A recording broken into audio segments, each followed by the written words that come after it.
Bam. Double bam. We're live. Good morning.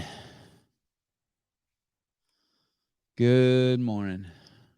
It's weird. I couldn't pin the phone number in the YouTube comments. Normally I can just pin the number up there.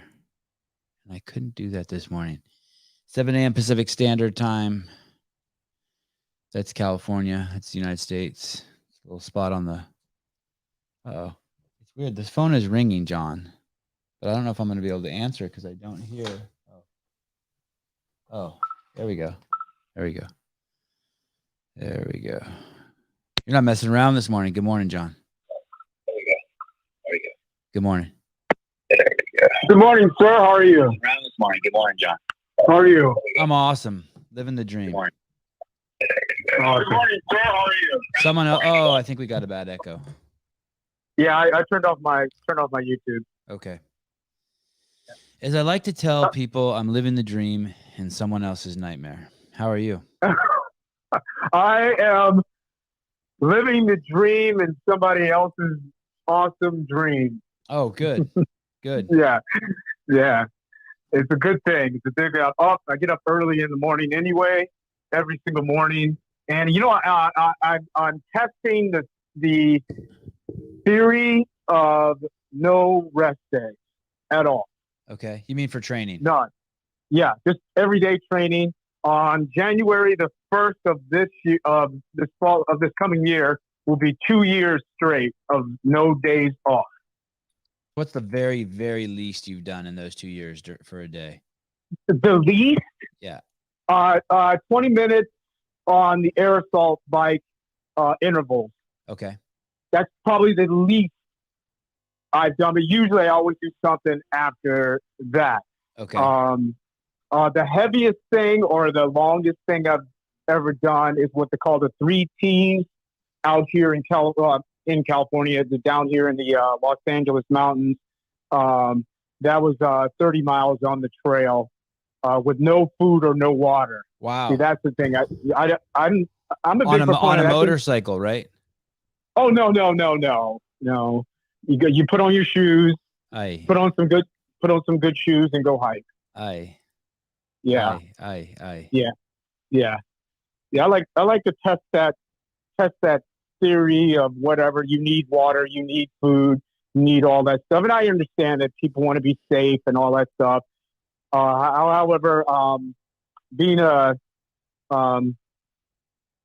veteran Marine, Mm-hmm. I like testing my head a lot. And that's one of the things I do whenever I go out on long hikes. I won't take any water or food with me. I just go and go fast. The most dangerous thing I encounter are not the bears, not the bobcats, not the mountain goats. How about the rattlesnakes?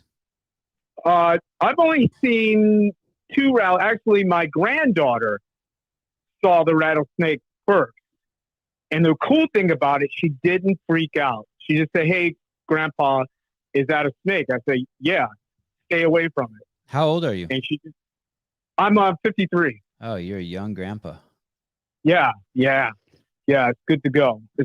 So the most dangerous thing I encounter is people who are bad dog owners. Ah. That's the worst. Because their dog might bite you, or you might step in a pile of shit. The dogs are not on leashes. Yeah. And when I turn around and come back, because I go to the summit, whatever that is, and I turn around and come back, I run as fast as I can. And when I come up around a trail, not all the time, there are some good dog owners out there. But when I encounter a dog that's not on the leash, I have to go around it. I have to jump over it. I have to kick it and keep going. Because I've kicked a couple. And what color are these dogs? Most of the dogs are big, like German Shepherds, some Siberian Huskies. I was trying to be funny. I was pointing out the irrelevance of color. Next, I was going to ask you, what sex are these dogs? What gender are these dogs? I was just trying to be funny. Sorry. Oh, I understand. But yeah, I either jump over them, try to avoid them, or I've kicked a couple of them because they get in the way. They freaking get in the way. Dude, I understand dogs are dogs. That's crazy though. If you imagine, someone could snap if you kick their dog. Yeah, but I'm moving so freaking fast. But the thing is, they don't have their dogs on a leash. Right. That's on them. Right. It's totally on them. Right. I never. And have you ever had a dog that like you like to go places with and you don't put it on a leash and he misbehaves? I do not. Oh. That's one of the. I don't own pets. I stopped owning a dog a long time ago. When you started having kids? No. I just decided I didn't want any more pets. Gotcha. Pain in the ass. Gotcha. Total pain in the ass. So I just didn't want them anymore. So yeah. So how is it? What's your thing? Do you need rest days? 2 years of just nonstop training. Do you need rest days or not? No. Yeah, I don't think so either. But other people would argue that your 20 minutes on the assault bike isn't really a workout. But wait. When that 20 minutes on the workout, that's interval training. So that's I'm going hard. Okay. Yeah, like today, I'll tell you what, today I did 20 minutes. I'm about to go do something else. 20 minutes on the bike. It was 6 minutes of a small warm up, and then 20 seconds at 85 RPM with a 45-second rest. 15 rounds. So 14 rounds. And now I'm about to go lift some heavy weight. The guy who was on the show yesterday with me, John Young, the young kid, when I interviewed Haley Adams, he said that one time he rode the assault bike for 3 minutes at 80 RPMs. Woo! That ain't no joke. I said, how often have you done that? He said, once. That sounds crazy. I don't think that's humanly possible for me, but two, that actually kind of like scares me. The thought of it, like scares me, like finding a black widow in my bed. Like it's like real fear. That's wow. I've done 70 at 1 minute and 40 seconds. And but oh man, that's a test. Maybe I'll give that a test. See where my head is on that. I'm not gonna, this isn't a great workout, but I've been playing with it a lot this last month. I do basically, I get on the assault bike, I ride the first minute slow, like 55 RPMs, and then I restart the assault bike, and then every minute I just try to hit 90, and then I can pedal as slow as I want. And it usually takes, like, for me at 160 pounds, it takes me like 6 seconds to go from like 50 RPM. And then during the rest of that minute, I just pedal really slow. And then when it gets to the top of the minute again, I just have to hit 90 RPMs. And it's kind of interesting. It's kind of interesting. But it's my way with flirting, going full throttle. I'm a little younger than you at 49, but every time I go full throttle, I was talking to Annie about this the other day, Sakamoto. I feel like I start to have this out of body experience. Like I'm watching my body to see if something breaks, when I never did that as a kid. I just went full throttle. Yeah. I feel like I always think that I'm going to have a heart attack. I always feel like something in my back's going to go out, or like my ankle's going to snap off or something. Oh yeah. Yeah. There's a workout that Sam Briggs did a few years back where she did 3 minutes on and 5 minutes off. But that 3 minutes, I know it wasn't 80, but it was hard. Yeah. It was a hard 3 minutes. She's a special creature. Yeah. Ooh, yeah. She is definitely. I remember seeing her running around the track. I was a volunteer at the games. Watching her run around the track with terrible form of beating everybody. I wonder if Sam shaves or waxes. I wonder what her generation does. She's 37. Yeah. I'm going to say she shaves. Shaves. Wow. Yeah. I bring this up. You may not want to hang out for this, John. This could get dirty. Okay. I bring this up because someone in the comments today on YouTube says, I usually love your podcast, but to sit there, and she's clearly uncomfortable asking her whether she waxes or shaves. What kind of dumbass question is that to ask? Joe Ashworth says that in the comments on YouTube regarding my interview with Haley Adams. And then this other person, Nicola McIntyre, says, interview was good other than the creepy middle-aged man questions to a 21-year-old about waxing. I feel like if she was older, she would have put you in your place and told you to back off. Super creepy. Nicola and Joe, I want to explain to you guys something. There are these people who see something in the outside world, have a reaction to it and an analysis of it, and then react to that reaction and that analysis. Now, at that point, you are talking to yourself. So, Right. Nicola, you've made it clear that you have an issue with me being middle-aged. I don't know how old that is, but I'm 49. And you have an issue with me being a man. So we now know that you're an ageist and you're a sexist. We also know that you have rules about asking people who spend 24 hours a day tending to their body. The entire premise of Haley Adams and her cohort is that they train, sleep, eat, repeat. She made that very clear. They all make that very clear. To talk about the maintenance of their body, whether it be shaving, whether it be what tampons they use, whether they use toe spacers, whether they use cream rinse, whether they have superstitions about washing their hair before an event, whether they use a sports bra or a Victoria's Secret bra, it's all fair game. And the fact that you think it's creepy means that I asked the question and you made an assumption or a conclusion from Nicola, from your creepiness. Yeah. You felt uncomfortable. As someone, Craig Wright wrote, Sam's vagina. I wasn't even, has more hair than a Monsters Inc. character. I wasn't even talking about her vagina. And for all you know, I bet you, Nicola and Joe, and this is me going out on a limb. I know this isn't That's fact. all right. I bet you that they are so fucking sexist that if you guys found out I was gay, it would have been okay. If you found out that 15 minutes before I went on this podcast, I was jerking off 2 guys, it'd be perfectly okay to talk to a woman about her waxing. What if you found out that I fought every week with my wife because I can't stand the fact that she spends $100 a week on waxing? What if that was the big issue in my life? What if I was a fucking obsessed waxer? What if I was just paranoid because I'm a hairy Armenian? I was like, I mean, you people, don't get me wrong. I understand why it made you feel uncomfortable. I get it. You're all soft out there. There's all these fucking rules. I can't ask a black person if their skin burns in the sun. I get it. It's insensitive. Oh, they want to touch your head. Go. Yeah, exactly. Go. You guys, just don't listen to me. I'm not the podcast for you.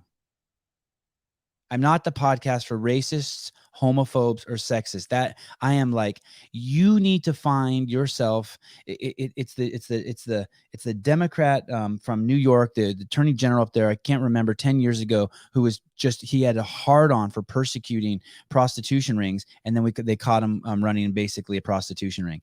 You're the fucking Republican that fucking hates homosexuals and gets caught getting your dick sucked in a bathroom at the airport. Like, stop. We don't even make the comments in YouTube. You're embarrassing yourself, Joe Ashworth and Nicola McIntyre. We know you're the creeps. You're projecting that shit onto me.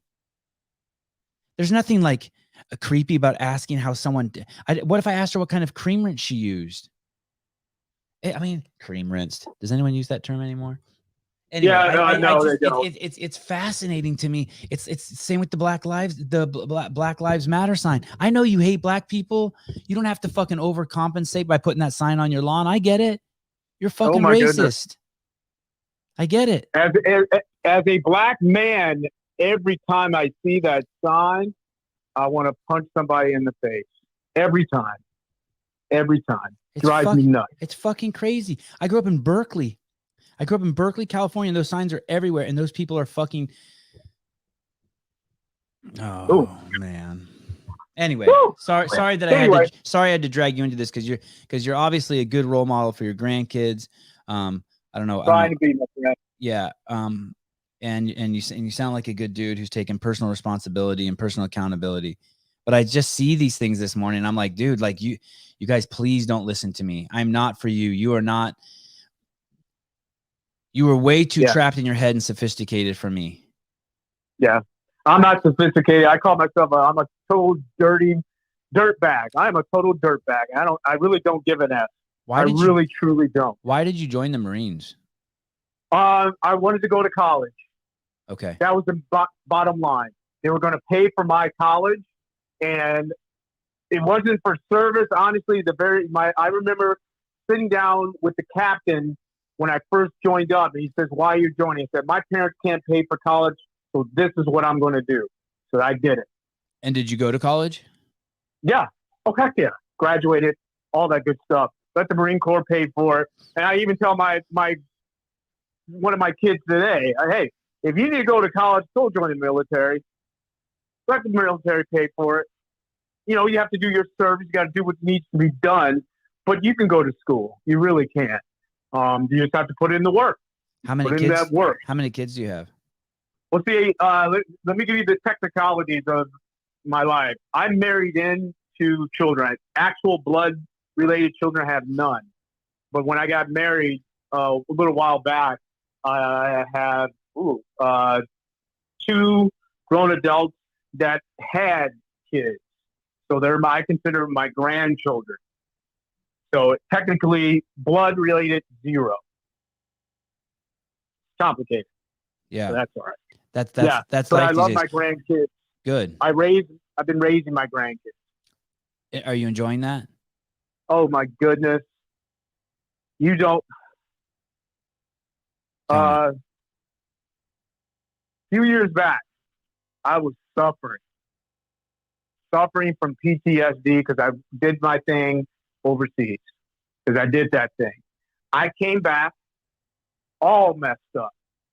Like bad. Really, really bad. What do you mean you did your thing? You saw bad shit happen to other human beings? Yes. Okay. Yes. Human beings being bad towards each other. Yeah. I came back and I was going to go back again to get deployed again. I never signed that contract. I took that. I'm not doing it. I said, I'm not going to do it. And one of the stupid reasons was I couldn't pick up the CrossFit games overseas as much. I know. Yeah. But when I got all that stuff done, came back, got my, finished up all my degrees and all that stuff. And then I found a new wife. We got married. Her kids had kids. And what it is the dads, let's just say it, they're a bunch of fuck ups. Can't stand them. That's the bottom line. And they know, and my grandkids know that grandpa will show up and do what needs to be done 100% of the time. That's cool. And I love that. How old are they? My responsibility. Say again? How old are they? The first one, I didn't have, I wasn't there when she was born. She's 21. I have a 10-year-old and a 5-year-old. And I have a great-granddaughter who is 3 now. That's awesome. Yeah. And they know that grandpa shows up. I like kids because, I mean, obviously, especially my kids, because you get what you put into them. The feedback loop is crazy. Like, yeah, and they grow so fast. And if you treat them with dignity, respect, integrity, honesty, and you give them your time and your patience, they will reward you with some fucking intangibles. They will, oh my goodness, they will reinvigorate you about the miracle of life. I mean, it's like I always think of it as one of those, you know, those movies you watch as a little kid and it shows you like a flower, like a seed come out of like you'd see it on Sesame Street. A seed grows out of the ground and then turns into a flower, and they do the whole thing like in 30 seconds. Yeah. I feel like you see that in kids in real time. Like one minute they can't do something, the next minute they can, or they drop some word on you or they ask you a question and you're just blown away. Oh my goodness. Why do you look over your shoulder when you put the car in reverse? You're like, what? You know, like the 3-year-old just asked me that. And and then you explain it to them. And then the next time they see you back up, they're like, hey, you didn't look over your shoulder. And I'm like, damn, you know, like they're like, you only use the reverse camera. And you told me that that's not appropriate. You should always look and use the reverse camera. I'm like, damn, turn this motherfucker into a policeman. Oh my goodness. Yeah. They're my great-granddaughter, she's amazing. She's 3 and she's non-stop. From the time she gets up to the time she passes out. She just passes out. And I didn't think I would ever have that feeling or that type of love or type of like, I miss them when they're back at their parents' house. I never thought that would ever happen. but it does happen a lot. I miss my grandkids, but yep. Yeah, it's That's a the trip. thing. It's a trip seeing my parents around my kids. It's a side of them that I mean, I had really good parents, awesome parents, but it's a whole nother level of awesomeness that I've never seen until I saw them with their grandkids. Yeah, it's that goodness. It's the goodness. It's the goodness of this life. Absolutely. John, thanks for calling in. Appreciate it. Hey, man, have a great day, Simon. Okay, dude. Thanks. Ciao. John Woods, good dude. Damn, he's not messing around. 7 a.m. Bam. Dude just ruled the first 20 minutes of this show. I'm through the whole video with Haley. Did she tell you if she shaved or waxed? I think she said she shaved, which I found I don't think my wife shaves anymore. She waxes. She always like goes to like, and she has to wait till her hair on her leg is like a certain length before she does it. So you have to like shaving, I guess. I mean, shaving, obviously you can just do whenever. Like just this morning I shaved right here, but I guess waxing, there has to be enough hair to grab onto. And so, if she's going to get her legs waxed, she has to have like a certain amount of length. I had a very long talk with my kids about the vaccine and how they are getting bullied for not getting it. People are so dumb. Wow. Amazing. Hey, dude, they killed someone. They killed someone for saying that the earth circles the sun instead of the sun circling the earth. They did that.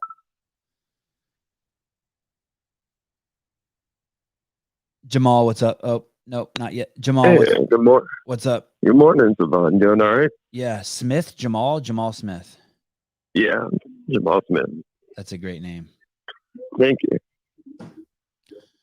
How can I help you? How can you? No, fuck that. How can you help me?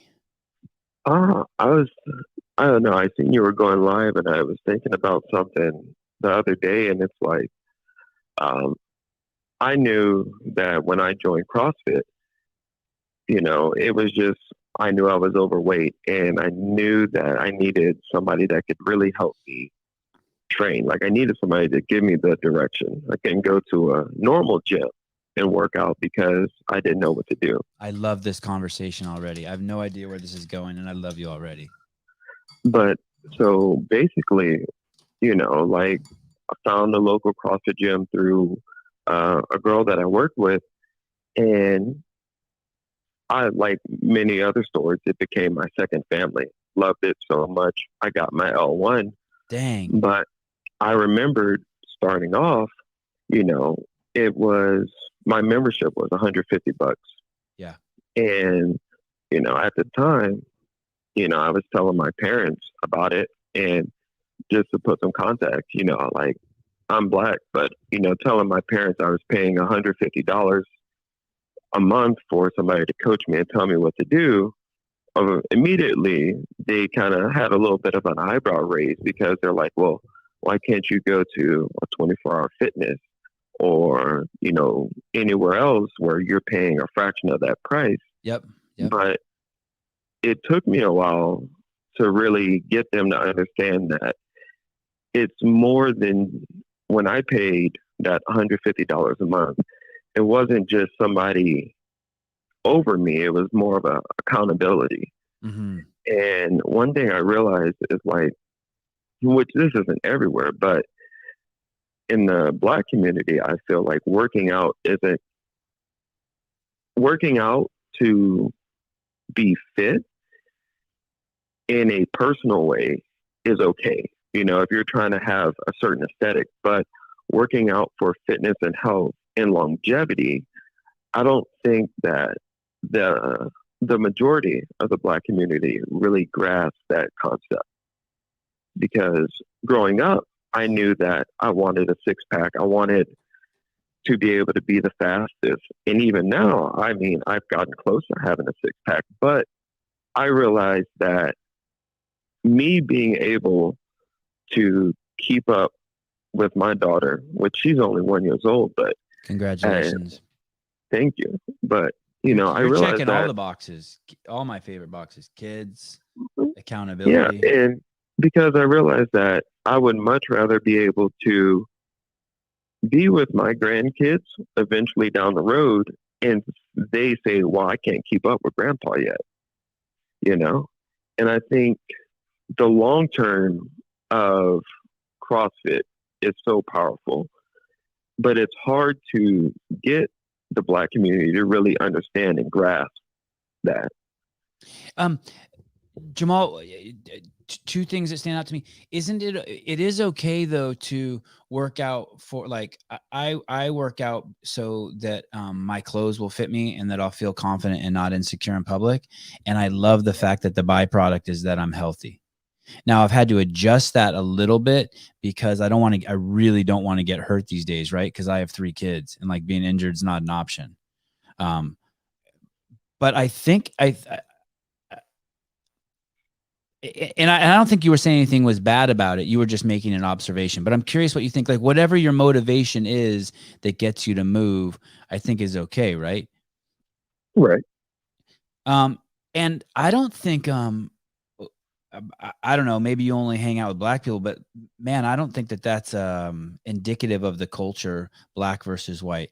I mean, don't you think that there's just endless amount of people in white culture who just work out just for the 6-pack anyway? I mean, that's basically why the steroid thing and that's why the supplement industry is so huge, right? Because white, Black, or other, these fucking people just want, like, I mean, I mean, supplements can't really do anything, right? If you're not taking the good ones, if you're not taking the ones that are bad for your prostate.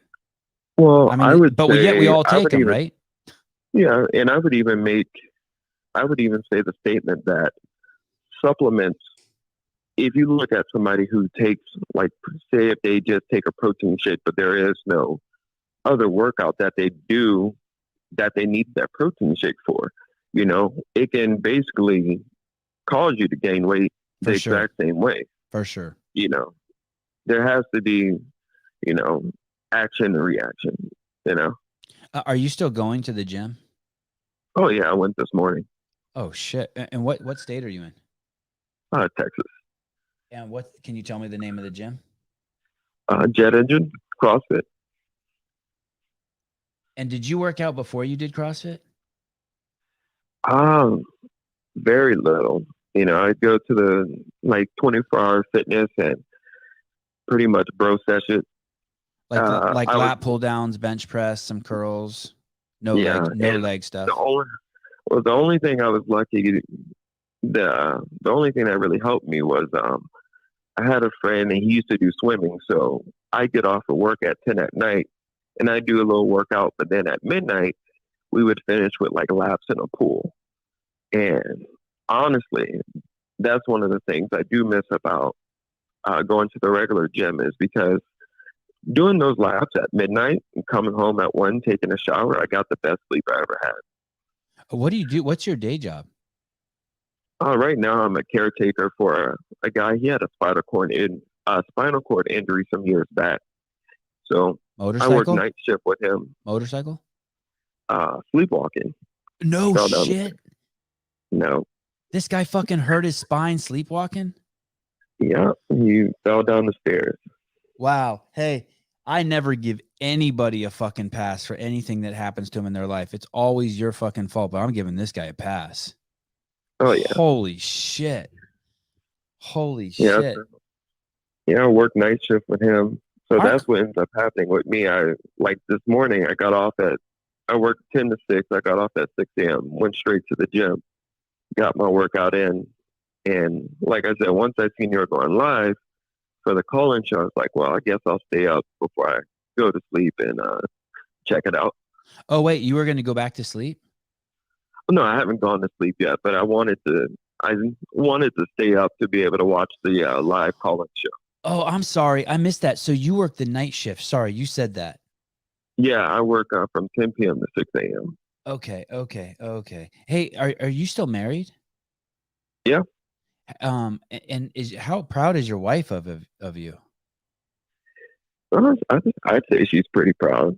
I mean, she has helped me in ways that, I mean, I couldn't even see a therapist helping me with, starting off in our relationship.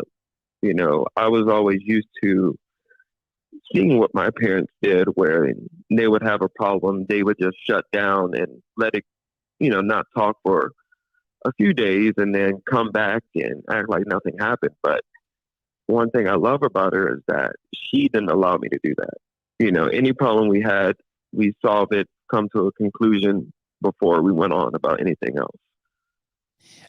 And go ahead. Sorry. Go ahead, Jamal. And I mean, that was the most eye-opening thing to me because I never really got to see that. So her making me and pretty much forcing me to open up and explain what was going through my mind, I mean, it pretty much had the snowball effect from when I'm, you know, at home with her, if I'm coaching or if I'm just talking to somebody on the street. Man,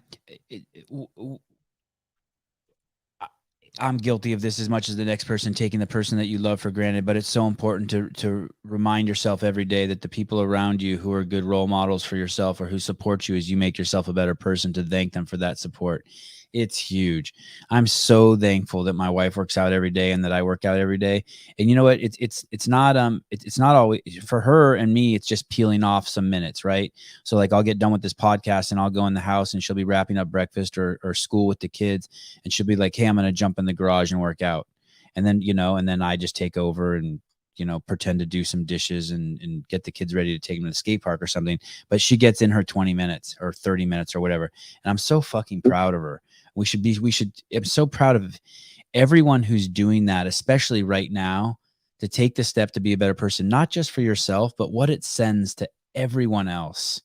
And the fact that like you would go to the pool at midnight to swim, dude, you're so awesome. Would you ever see other people there, Jamal? Oh yeah, they have a few people that would trickle in, like weirdos, like fucking meth heads or like homeless people trying to hide out, or like people who are getting at it like you. No, it was just people that, you know, they probably got off late or they, you know, they work a late shift and they come in. How did you get overweight? I mean, I think it was right when I started college. You know, I just didn't pay attention to what I was doing. You know, I wasn't like just a box of crackers, like a whole box of crackers while you watch a TV show, or a pound of M&Ms, that kind of shit. Pint of not even that. It would just be like small snack stuff. Like I'd be going in between classes. And I'm like, well, let me go to the vending machine real quick. Or if I had a bigger break, it's like, okay, instead of me bringing my lunch, let me go to the cafeteria, get a burger or something. So, I mean, it was just negligence. You know, I didn't think about it, and I didn't realize. I think that was the biggest thing, is that I didn't realize how big I got until after I started CrossFit and I started losing weight, because I was like, okay, well, what did I look like before? And I seen a picture of myself and I was just like almost disgusted, because I didn't realize how I let myself get to that point. Like, have you lost so much weight that like your head is smaller now, like that? Yeah. You know, some people, like, they get so fat their heads are big. Like you see those kids and their ears are missing and their eyes are pushed back in their head, and you're like, what the fuck? No, I wasn't that big, but I will say that I was wearing a size 11.5 in my shoes, and that was because it was comfortable. And I know I have like very flat feet, but then it was like I lost all this weight and I was in a 10.5 shoe. Holy shit. And I know, dude, you're a boss. I mean, I'm sure it had to do with like me being so much heavier, having flat feet. I needed a wider shoe because of all the weight. But then once I got down, I was like, oh, okay. You know, like these shoes are kind of like way too big. They're like flopping almost. The Tony Tone said, big head like Dana White. Hey, the Tony Tone, 20 burpees, buddy. You lay off of Dana White. You stop picking on Dana White. We need him. Yeah. Oh, and last night, while I was on my way to work, I was listening to your podcast with Mark Bell. And the thing that stood out to me the most is when he asked the question to his wife, you know, do you believe in me? And that like really resonated with me, because, you know, I know my wife, she cares and loves me very much, but it was kind of one of those things that I'd never asked her. So I sent her a message and I asked her that exact question. I was like, do you believe in me? With no other context or anything. And she said, her response was something along the lines of, I believe in you because I know once you put your mind to something, there's no stopping it. Oh, And it was like, I went into work and I was like, I mean, I could have conquered the world at that point. yeah. You know, It's stuck. It's- As my wife says, it's stuck. Like sometimes Oh, she'll yeah. say something to me and I'll bring it up a week later. She goes, I knew that stuck. That is so awesome. She said something, it's stuck and you're running with it. That's always a double-edged sword because they say something fucked up, it could fuck you up. But yeah, I love it. Man, it's so good having good people in your lives. How old are you? I am 25. Oh shit, you already have a kid and you're married. Yep. Wow, you're doing it. I mean, we've been together. In November will be 4 years, but honestly, I probably would have married her after 3 months. I mean, she's my best friend. Oh, that's great. Hey, and how long have you been at the CrossFit gym? Since July of 2018. So that'd be 3 years now. It would be horrible if the gym closed, right? Like if all those people got scattered to the wind, you'd be like, what the fuck? Well, that was whenever the whole pandemic thing happened and we did have to close for a bit. I really got to enjoy our gym. We decided to like make videos weekly. I mean, pretty much daily videos of workouts. And it was fun because we had to get interesting because not everybody at their house has a barbell or a bike. So it was a lot of like, we told people, get a backpack, fill it with some books, do some cleans with it, do some ruck runs. So the pandemic actually opened up our minds to what we can do with the gym. Oh shit. All right, you win. And then you took did you take your L1 live or on the computer, the virtual one? No, it was I did it live. Yeah, that's the only way to do it. People, take your L1 and do not do it online. You have to do it in person and meet these trainers. Do you remember your trainers? Oh, that's the one thing that I kind of get upset about because I don't remember. I do. One of the ladies that was my trainer, she was pregnant at the time, and another guy, I believe he was from South America, probably about 6'3". Amazing jawline, but I don't remember. Dude, me and you are cut from the same cloth. I can't believe you said that. Amazing jawline. What a great observation. Oh yeah, that's some animal shit. But I mean, just like what you said, when you're like fascinated with the human body and what it can do, you know, I feel like if somebody has a feature that you truly like or you see, it's good to compliment them on it because you don't know what that does, not just for their day, but if that's something that they've been working on. Right. Well, thank you, Jamal, for calling. I love the story. No problem. You're an inspiration. You have a good day, or shall I say a good sleep? Yes, sir. Thank you for always having amazing guests on your podcast and just being super organic and asking the questions that nobody is thinking about. Thanks, dude. That's just an amazing talent that you have. Thank you. I can't wait to see you get to 500. Me too. No, you don't want me to get to 500. Then I'm going to quit. All right. Oh, no. I'll talk to you later. All right, bye. Bye. Damn. This podcast is supposed to be, I feel like I'm getting more than I'm giving this morning. You guys are awesome. Guys, I'm having this gentleman on who trains at the Mayhem Empire named Luke Parker on, I think I have to double check. I think it's Thursday morning. And he was on this show called Bachelor. Now, I don't know if you guys have seen this show. I think there's a brother and sister show. It's called The Bachelor and The Bachelorette. And so he was on, this show's been on for 19 seasons, whatever show. I don't know if it's like The Bachelor and Bachelorette count as like, if The Bachelor goes, that's one, and The Bachelorette goes, and that's two, and it's 19 between the two of them. I don't know. But basically, this guy was on season 15 of I guess it's called The Bachelor or The Bachelorette. Shit, I don't know. I need to go back and look. But I watched that in the last like 3 days. I fucking crammed down the season of that show. And that's the guy who got sued on Bachelor. That dude got sued for what? Anyway, I cannot recommend that show to anyone. I don't think it's healthy. Well, it's such a bizarre show. It's such a fucking bizarre show. It's these 30 guys who are going after one girl, and it's just like a crash dating, right? And so, and at the end, theoretically, I guess she has to pick one of them to get married. But think of all the stuff you have to do with someone before you get married.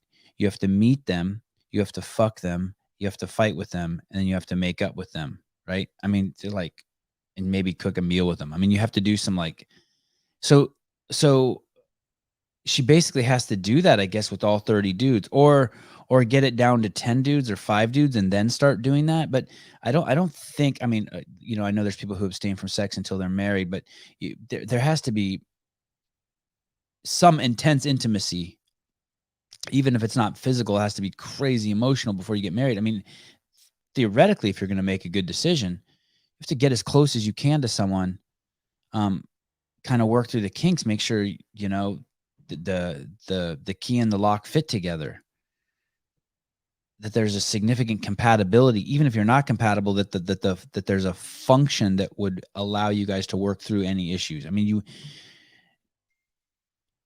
it's like one person has to be a book written in English and the other person has to be able to read English, and then vice versa. You can't like marry someone who's a book in Spanish and you only speak English and just never figure them out. I mean, anyway, this show is so fucking uncomfortable because of the pressure that these people put on each other. It's kind of like the worst form of human judgment and hypocrisy, and I'm okay with hypocrisy. Like I understand humans are dynamic. I really, really do get it. But man, you're basically watching 15 episodes of people just miscommunicating or trying to communicate. And this poor guy, fucking Luke Parker, he's only in the show, during the show, I don't know how old he is. He's like 24. I could never have been on a show like that when I was 24. It's it was brutal. It was so freaking uncomfortable. It was bizarre. And yeah. I don't know if I should ruin the show for anyone. Yeah, I'm gonna ruin it for you. So basically, he goes all the way to the end. This dude makes it all the way to the end, and then he gets kicked off the show. She decides she doesn't like him, and all the dudes are basically saying about this guy Luke Parker the entire episodes is that he's dishonest. He's dishonest. He's dishonest. The guy who fucking wins the show and gets the chick and is supposed to marry her, then they do a follow-up episode after that. And she kicks him to the curb because he was dishonest. And that was his biggest platform, about pointing at the other guy, Luke, about the guy who's going to be on the show, about him being dishonest. And that's the thing. It's like, anytime someone has a fucking finger pointed at you, they have 4 pointed back at themselves. And of course, they paint this dude to look just horrible. And the women in the audience. So basically, at the end of the show, they have this whole like, it turns into like a game show where you're like in an auditorium and it's all the contestants who are on the show, the chick and the dudes. And then there's an audience of a couple hundred people. And then the host is like asking them questions, and the audience is all women. And it's just like, it's fucking the worst of fucking femininity. It's like, these women are, it reminds me of fucking Jerry Springer. It's so fucking bad. It's people. No one should have to go through that or deal with that, and why the fuck would anyone go on a show like that is beyond me. Beyond me. This is going to be a great episode. Which one, Matt? The one with Luke? And he's yoked. He's beautiful, but man, he got destroyed on the show. Whew. He had to pay $120K total because he made negative comments about the show afterwards. Oh. He had to pay $100,000 for breach of contract.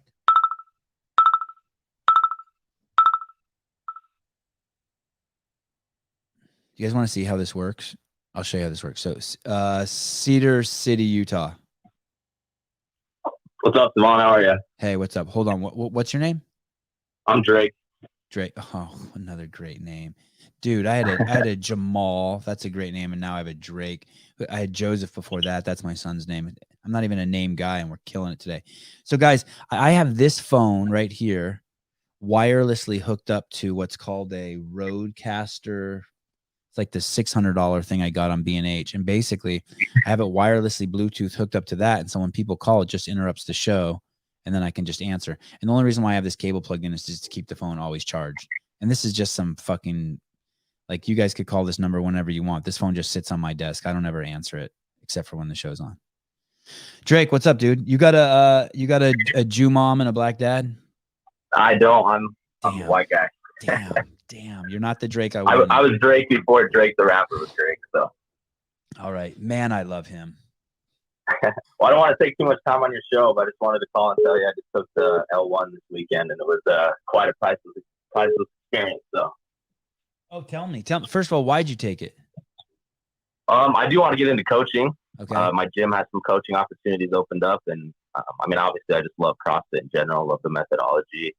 Love helping people out. So it was a good opportunity for me to take it and hopefully get my foot in the door, start coaching, interacting with people at my gym.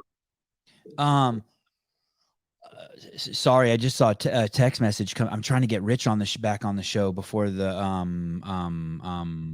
Rogue Invitational, and I just saw he text me back. That's crazy. God, I'm such a fucking little girl. just got goosebumps. That's awesome. You took it. How long have you been doing CrossFit? Probably just under 3 years now. Do you wish you would have taken it sooner?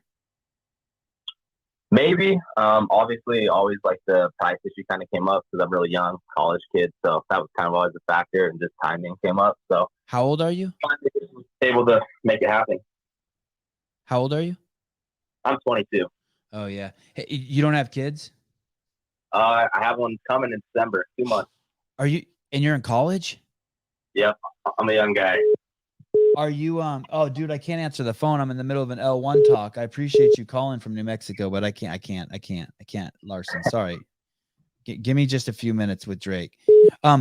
So and what are you studying in school? My degree is exercise, sports science, and then just like minor in nutrition. Were you meaning to have sex? No, that's not the question. No, I'm married, and it was definitely an accident. So you're married already? I am. I'm from Utah. Didn't you see where the calling number is from? Oh, right.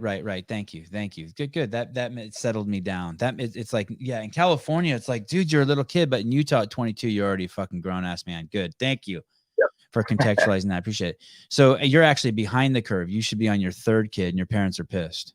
Exactly.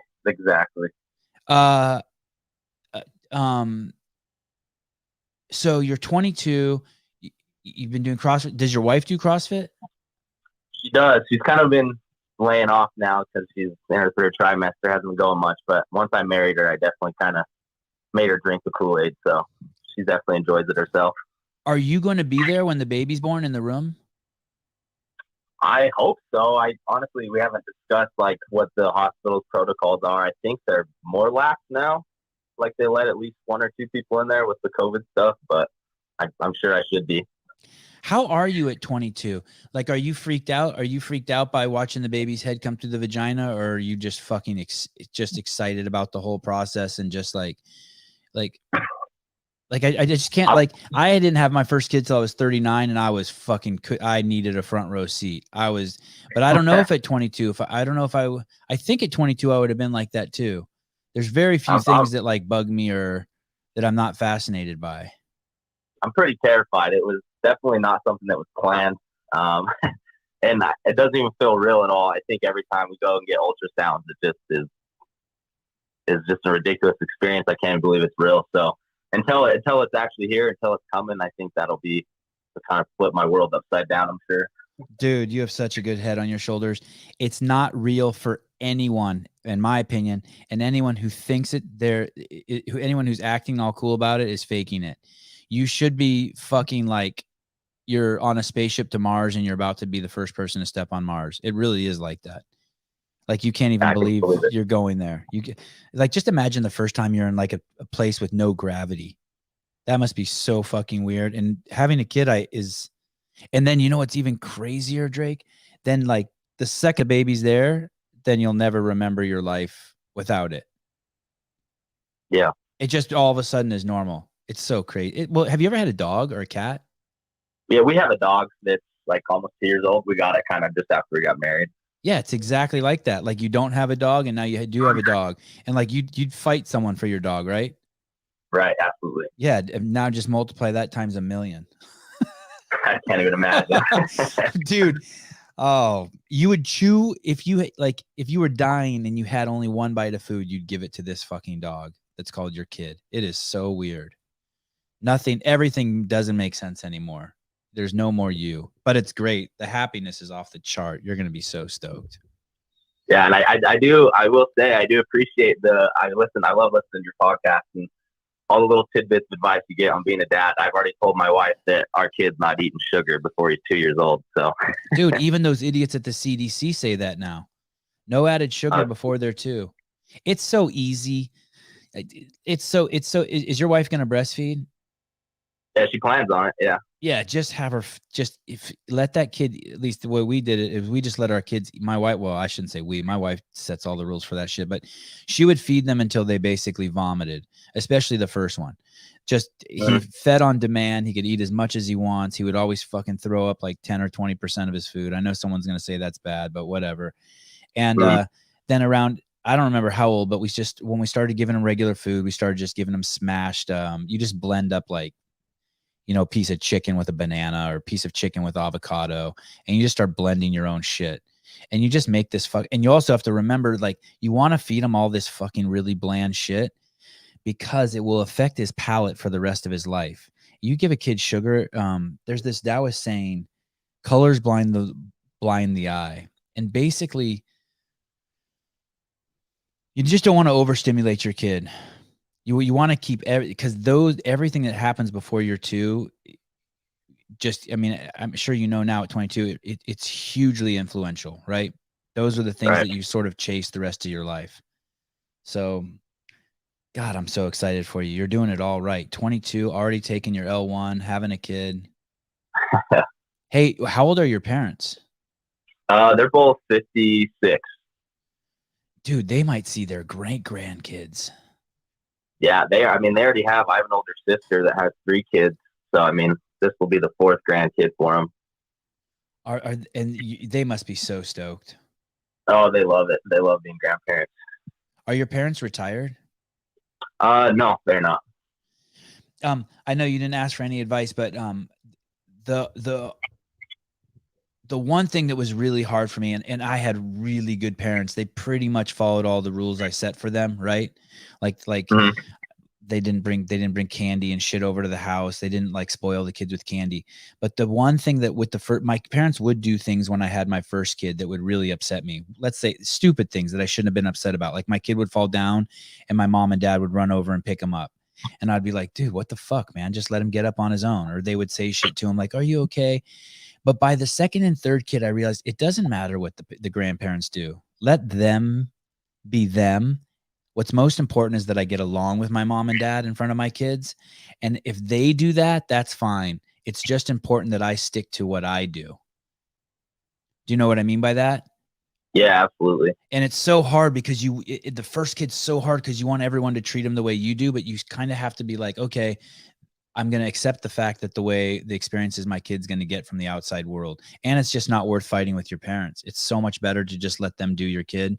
I mean, great. And I say that with the caveat of like, if my parents were bringing over like cotton candy for my kid, it would be, I don't know. I don't think I could have accepted it.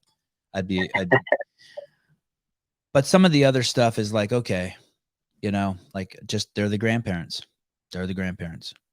Yeah, let them spoil them a little bit. Well, it's even more selfish than that. I want my kids to see me getting along with my parents because I want to get along with, I want my kids to get along with me. I want them to be good to me because I'm being good to my parents, so my kids will be good to me. It's pretty selfish shit. Yeah, I got to set the example for them. Yes. The worst thing that could happen is that one of these kids, like at some point, like doesn't want anything to do with you. That would be horrible. It would be it would be like painting your greatest piece of your masterpiece and someone buying it and putting it up in their house. Granted, you'd have the $1 million, but that would suck. It's you. Totally hear you. This guy Will Brandstetter in the comments, this is the guy who's been making me the posts in my Instagram, the really cool ones when I have guests. He sees who my guests are ahead of time and then makes a post for me, like in Photoshop. People are so fucking cool. Will Brandstetter. Hey, would you ever go on The Bachelor? Would I? Yeah. Like before you were married, would you have ever done that show? Highly doubt it. I don't think I have the personality for it. It's not the TV show. Have you ever seen that TV show? I haven't, but I do. I actually competed against Luke about a year ago in a competition. He was in Utah for a competition, and that was kind of when all the hype was around, like the guy from The Bachelor or Bachelorette, whatever, was coming, and there was kind of a lot of people fangirling about him and stuff at the competition. But that was kind of what I know about Luke. I competed against him, so it's a crazy show. I was thinking about this, the lady who the 30 dudes are going after. So basically, this is going to be a little complicated. If 5 years from now she meets a guy and she marries him, let's say she's just out at a restaurant or at a bar and some guy picks her up, right? Before she marries this guy, she's going to have to be like, hey, you have to watch this show. It's that much part of her life now. Like if you married her and then 2 years later found out she was on that show and watched it, you would be all fucked up. And so that my point is that I just can't believe you would do something in your life that's so fucking gnarly that it stays with you forever like that. I guess people get tattoos and shit. Do you have any tattoos? I do not have any tattoos. Yeah, me neither. Damn. All right. Well, thanks, Drake. Congrats on the baby. Congrats on the L1. Who were your instructors? Yeah, I took it in a pretty cool experience, actually. I took it in Park City at Spieler's gym, actually. Yeah. Did you see him? Yeah, he was actually there doing it with us the whole time. He was like in my breakout group and stuff and just doing all the movements with us, helping us out a little bit. It was actually a pretty cool experience. I'm pretty sure he retired from the L1 team. That's weird. I guess he came back. Well, he wasn't doing it like as the staff member, but like just since he was hosting it at his gym, he was hanging out and just like doing it with us and stuff. Oh, that's cool. Yeah, our staff member was Eric O'Connor, I think was his last name. Boss. And then he was awesome. A guy named John, and then a girl named Tegan. What was John's last name? I don't recall them saying it or whatever. I know he's been in the game for a while. They were making jokes because he was judging Spieler at like the 2008 games, and they were joking about how he no-repped him and stuff. But I think I know who that is. I remember that guy. I think I got into. He's an ex-SEAL. Yep, that's him. Yeah. At the 2008 games, my motorhome was parked next to the barn, the big shed at the and he had to climb up there and do something. And he jumped off the shed onto the roof of my motorhome, and me and him got into a yelling match together. What is John's name? I really like him. Since then, we became friends. He's an awesome dude. Yeah, super knowledgeable guy. There were all sorts of he probably was in between deployments. That was the crazy in the Wild West. There were so many SEALs around because of Dave and and Eddie Lugo and all the SEALs involved with CrossFit. It was nuts, and these guys were fucking aggro, right? Because they were in and out of deployments. Yeah. But that guy Eric O'Connor, he may have surpassed Chuck Carswell as the most L1s topped by anyone. I think it's either him or Chuck. But yeah, I think he mentioned he's done over about 400 or so. Dude, he's a rock star. He's so amazing. Yeah, priceless experience, like I said. Crazy. All right, well, thanks for calling, Drake. Congrats on the baby. Stay in touch. I'd love to hear more. Thank you, Spawn. Take care. Okay, bye. Jeez, you guys ready for this? This is a call from a prison. These happen every once in a while. Roland, what's up, buddy? Hello? What's up, buddy? How is it? How did you get time away from the guards to call me? The guards? Yeah, Well, the prison guards. the prison. I just walked out. Careful, buddy, careful. Are you Don't talking don't about? get Are you talking about tased. my wife? No, you talking about my wife? talking about kids? talking about your government. Uh, You're calling from Canada, aren't you? no. Is my number from Canada? No, pretty close. My number is a Vancouver, Washington number. Oh, good. Washington. Thank God. Yeah, but Oh. I'm living in South Carolina now. Oh, okay. So you don't see Miranda and Julian every day. No. Okay. You know who they No, are? but my wife is from. No, I don't. Well, I didn't look them up. You talk about them on your show. Yeah, they own street parking. They live in Vancouver, Washington. I'm pretty sure. Oh yeah, that's right. I've been to Fort Vancouver. CrossFit. That's Justin Medeiros' kind of his home gym, sort of, because his coach owns that gym, right? Yeah. Yeah. Yeah. What's that guy's name? So- Adam Neefer. We had him on the podcast. Yeah. He has a mullet. He was freaking awesome. He was is awesome. Yeah. What was your name? Roland. Roland. What's up, Roland? How can Not you, much. How can you help me? Help you? Yeah, isn't that why you called? Oh yeah. Yeah, I called for. I was, man. Yes. I'm just trying to get amped so that like I can start a YouTube channel myself. Ah. I'm like, if I can't call in, then there's no way I can start one. Ah. But I'm not going to try to take your stuff. But You can take my stuff, dude. It's so weird. Have you ever gone live on Instagram yet, Roland? Nope. I've never been live on anything, any of the Facebook or Instagram. You gotta try to go live on the whole thing is so fucking weird. Like, it is so weird, but you have to break your. You have to, I don't know what the word is. You have to step off into the unknown. You have to try it. You have to try it. You have like you'll have all these judgments about it. Like, these fucking people on not you. This is probably more like me. Look at all these people in their selfies. Look at these people talk to the camera. Look at these people say this. Look at who the fuck do they think they are? Oh, and you gotta drop all that shit and just try it. And dude, that's so wild. But my wife has done a bunch of that shit, and she won't let me watch her do it. Like, do a video or anything. I can watch it after. Right. But she gets all self-conscious. It's wild. Yeah, I understand that. It's weird. It's there's an excitement of putting yourself out there. I think that you should I think that the good people should feel really insecure and nervous and you should never enjoy it. I never enjoy it. I don't even but once it's done, I'm so happy that I did it. It's kind of like working out. Yeah. You don't want to do it, and then you do it, and there's some great highs and lows, and then when you're done, you're like, "Oh God, I'm so glad I did that." Oh, I love working out. How old are you? I don't know. You don't know I'm close to 36. I'm close to 36. Okay. I don't know. That never happens to you, where you're just like, I don't know how old I am.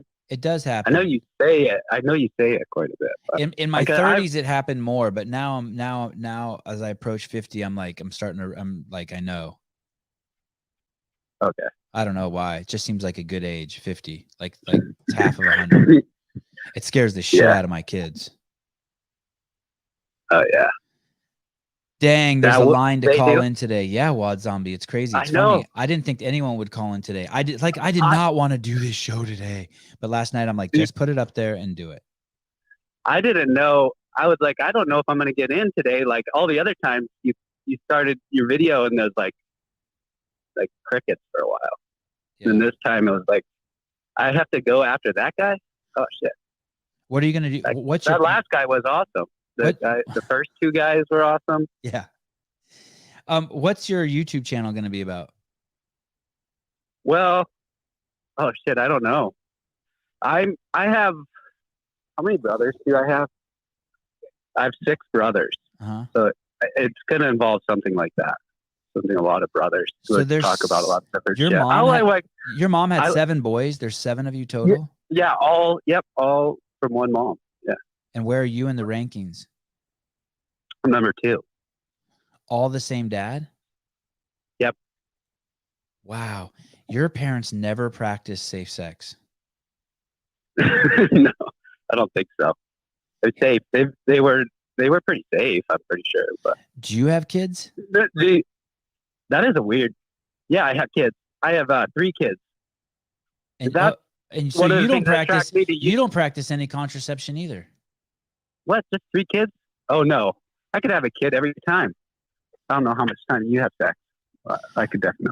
No, but And- like and you get a a lot woman of the time- pregnant and she's pregnant for 9 months and then she has the baby and then for like another 9 months or 10 months, she can't get pregnant. So let's say 2 years. So over 6 years, you would end up having 3 kids if you just practice no contraception. Oh, okay, I have twins. Oh, I have twins. That's one of the things that, yeah. Someone's trying to call me. you are the worst caller I've had today. I don't know, but the good news is that means your show could only get better. Yeah, probably. That is a good thing. That's like where I like to start. Just right at the bottom. Yeah. That way I can just get better, like you said. Are you having more kids? No, I'm mean like right now. Just in general, are you going to have more? Are you going to have more than the 3 you have? If I could choose, if I could get a girl, I would like to do that. But Shit, 7 boys and you have 3 boys. Are you Mormon? no, kind of similar, like like Catholic, Gotcha. Apostolic, yeah. Gotcha. But it wasn't like it's not like a sin to use contraception or something. It just they wanted to have a lot of kids. One of my guests is asking if you're high. You're not high, right? Someone else just says you're nervous. Oh yeah, I'm nervous. No, I've never smoked weed. Yeah, I get that too. I don't know if they're like, are you high? I once was trying to cross the border, and I thought that like my cousin might have left weed in the car, and I got so nervous. And then they're like, "Oh, do you have weed or drugs in here?" I'm like, no drugs. And then they were like, I thought I was playing pretty cool, and then they're like, "Oh, we're gonna search your car." So Canada or Mexico? Canada or Mexico? Canada. Dude, that shit is so fucking crazy. First of all, Canada's horrible. But second of all, isn't it crazy when people start accusing you of that at the border and all of a sudden, like I've had that happen to me too, where I'm 100% certain that there's nothing in the car. And then they got me questioning myself. They're like, are you sure? I'm like, fuck. I'm pretty sure. I mean, like, I didn't put any drugs in here. Imagine if they would have found drugs in your car and you had never put any in there. Like you were. Yeah, and you know that's happened to someone. Sometime, somewhere, that's happened to someone. I was driving through. I don't remember where it is. Someone will know in the comments right here. But it's a small highway. Maybe it's Highway 10, and it cuts through the very corner of Arizona. It's like a small little section of Arizona. It's in the middle of nowhere, and there's nothing there. But this freeway, it's about 70 miles of freeway that cuts through. I don't know if it's from like New Mexico to Arizona to Nevada or what, but it cuts through the corner of Arizona. And I'm driving, and I'm all by myself. And I do have a little bit of weed in the car. This is probably 30 years ago. And I hadn't even smoked any of the weed. I was going on this trip and I brought some with me just in case. And it was in a glass jar, like the size of like a spice jar. And I see a sign on the side of the road and it says drug checkpoint up ahead. And as I'm driving, I'm thinking to myself, fuck, I wonder where that weed is in the car. Because I just saw this big, huge roadside, like neon sign that says drug checkpoint ahead. And I'm like, fuck, I should pull over at the next exit and find it and like throw it out the window or throw it away or something. And the exit comes and I'm like, fuck it. And I don't get off at the exit. And as I pass the exit, I look down over like the bridge that I was on, the overpass, and there's fucking like 30 cops down there with a bunch of cars pulled over. And that was the drug checkpoint. They just put up a sign that says drug checkpoint. And there was nothing else there at that exit, nothing. There was no reason to get off there. And so it was just a trap. If I would have got off, I would have gotten busted. Crazy, right? Yeah. So it says drug checkpoint just to scare you. You get off the freeway to throw your shit away, and boom, they got you. Dude, that's nuts. That's smart. Yeah. That's crazy that they would know that. And that's the kind of shit that makes me hate cops. That's why people hate cops, by the way. I love a cop now, but like if you want to know why people hate cops, I did a ride along one time, and the cop I was with stopped at there were these 3 hotels that all were in the same parking lot, and they were all shitty hotels, Motel 6, Motel 8, Motel whatever 3. And the cop went to the front desk of every single fucking hotel and got a list of all the people staying there, and then ran all the names looking for warrants. And I'm like, this is fucked up. This is fucked up. That's not cool. Yeah, I'm like in that boat. It's hard to figure out whether one day I'll like cops, next day I'll be like, I don't know, turn into like super libertarian. But it's tough. I get it. I like that I have a cop neighbor, and for me that's really nice. I feel safe. Yeah, like he's just like no one's gonna rob my house. There's a cop right there. Right. So I do feel the protection. Yep. Yeah. Like the bees that sting your kids, they suck, but the ones that make honey that's in your cupboard, those are cool. Yeah, exactly. And a lot of it is about the laws that they have to uphold. Right. Like I'm like, if they have to like uphold a law for me to wear a mask, not the cop, you know.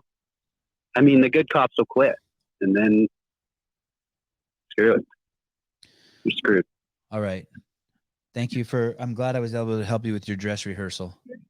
Okay. Thank you. Roland, bye. All right. Yeah. That's my charity for the day. Sherry, sorry, you called twice, and both times I was on. Like, it's probably good to get a girl caller. Were you going to set me straight about the waxing? I need someone to set me straight. Set me straight. Hair doesn't even bug me. I don't even care if if someone had a huge bush or a girl with hair in her armpit, like none of that phases me.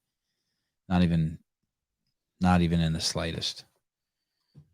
If someone stunk, like, and I'm not talking about BO, I don't even mind body odor, but like if you smell sick, like bad breath, like you got dead meat in your mouth. I used to work with this dude at CrossFit. He was a senior executive there, and his breath was so bad it smelt up the entire room. And I fucking kid you not.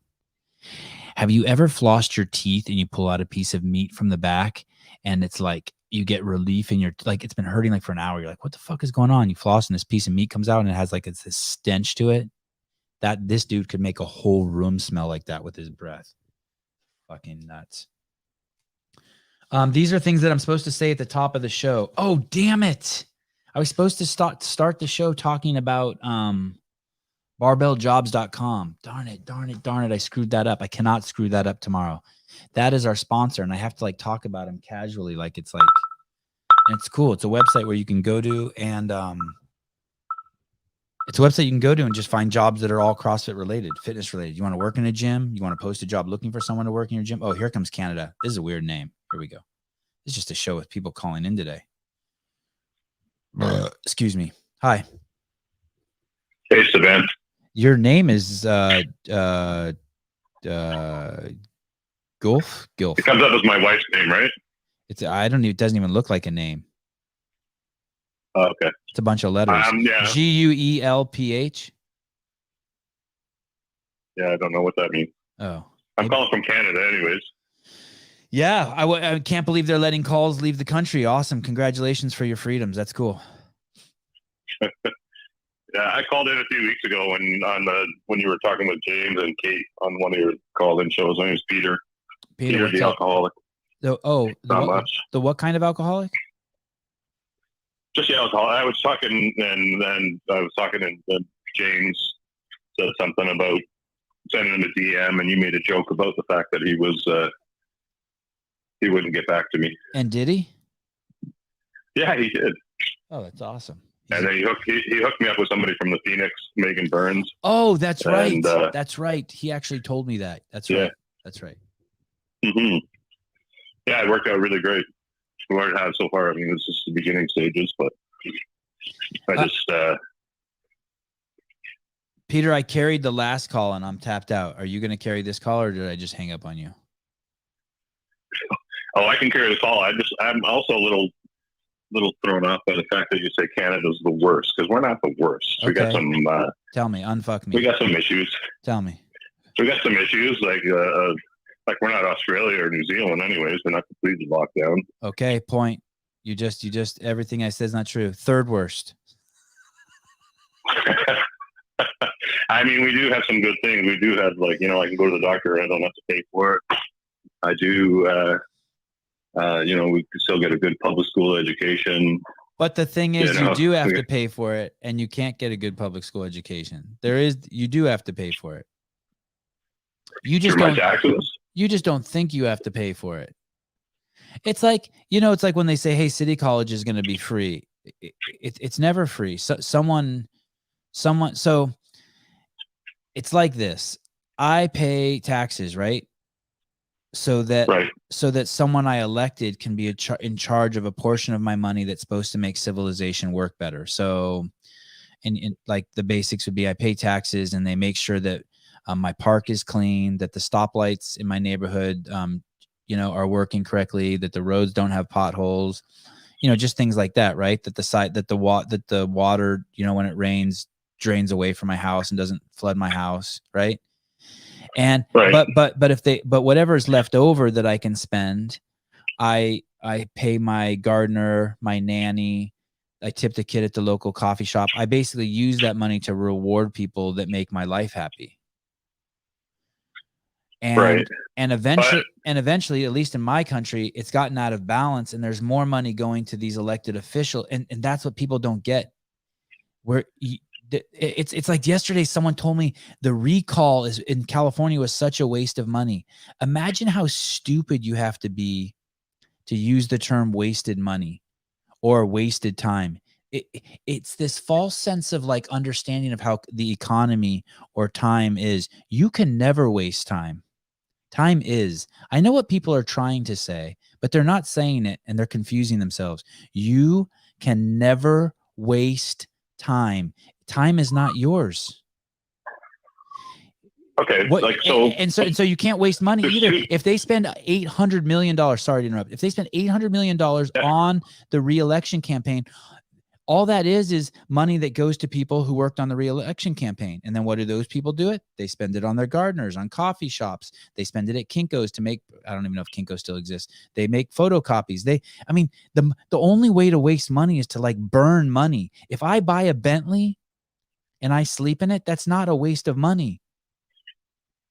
Now, it might be stupid, but it's like, and so in the same respect, nothing is free. Yeah, but you're talking about, there's two different things there. You're talking about taxes, which is one thing. Right. And then you're talking about politics, which is a completely different thing.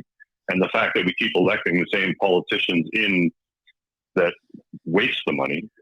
But that's basically the same thing, right?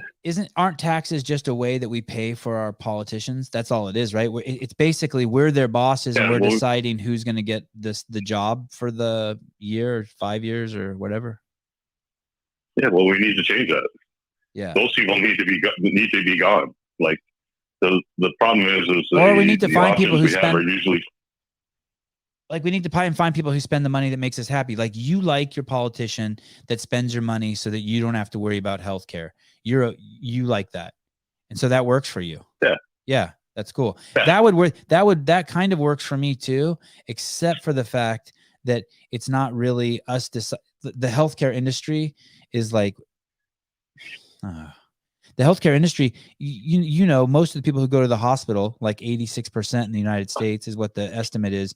When they go to the hospital doesn't have the solution for them, but it pretends to have the solution for them. So let's say, go ahead. Well, just quickly, like we need to get politicians in who, our healthcare system needs to be overhauled into the fact that we should start talking about health instead of fixing people after they get sick, right? Which is sort of a CrossFit idea.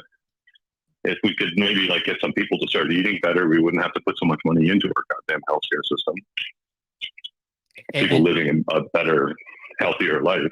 And I suspect. But instead, Go ahead.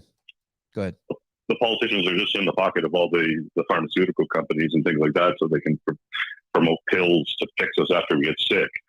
So, like, but the problem is that the choices of the politicians that we have to pick from are usually just people that are already in the pocket of the wealthy and the powerful, right? Yeah, they're in the pocket, and it's worse than they're in the pocket. They actually believe it. Like, people actually, yeah.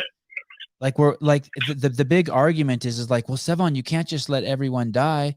You have to take the injection. You have to give people the insulin. You have, at what point are we going to allow this to collapse society? Like, we're basically codependents. Everything that we're taught on how not to treat people, not how to raise kids, that's what our government does. Our government is just one giant codependent. Yeah. It's nuts. But I mean, that's sort of on us, because we keep voting these people back in. Like, right. We have the power as the majority of the people, but most people are not even engaged in this kind of stuff. Right. When it comes down to education, like, so they're leveraging more the money fear. out of education. Yep. Yeah. Oh yeah. They're leveraging people's fear of dying. So you have 50% of the people in the United States are susceptible, are basically walking on a high wire. And if the wind blows, they're going to die. And instead of getting off the high wire, which is so easy, people, it's easy and cheap. It's so easy and cheap. You want someone to support you on the high wire. You want the rest of us to pay for you. I'm done doing that. I'm so done doing that. I mean, it's just, I'm so like, this whole pandemic. Yeah, go ahead. This whole pandemic has just shown us that, like, not once have I turned on the TV and heard anybody talking about people getting healthy, about people like eating better, about cutting out sugar, or doing any of these things. It's all about fucking vaccines. It's all about just, wear a mask. Yeah. Even though masks don't work, right? Yeah. And it's just like, when has somebody said, hey, 90% of the people that are dying have fucking vitamin D deficiency. Why not take someone vitamin D? I realize there's no money in vitamin D, but anyways. Joe Ashworth and Nicola McIntyre, you think it's weird to talk about grooming? You think it's weird to talk about grooming with people who spend 24 hours a day in regards every judgment is about their body, who work out in their underwear and bra? How fucking creepy do you think it is that people want to hurt our kids and lock our kids down to save 80-year-old obese people? How creepy is that? Fucking idiots. Hey, just so you know, fucking jackasses. Stop watching my show. Fucking assholes. Sorry, what'd you say? I use Nair to defoliate my hair.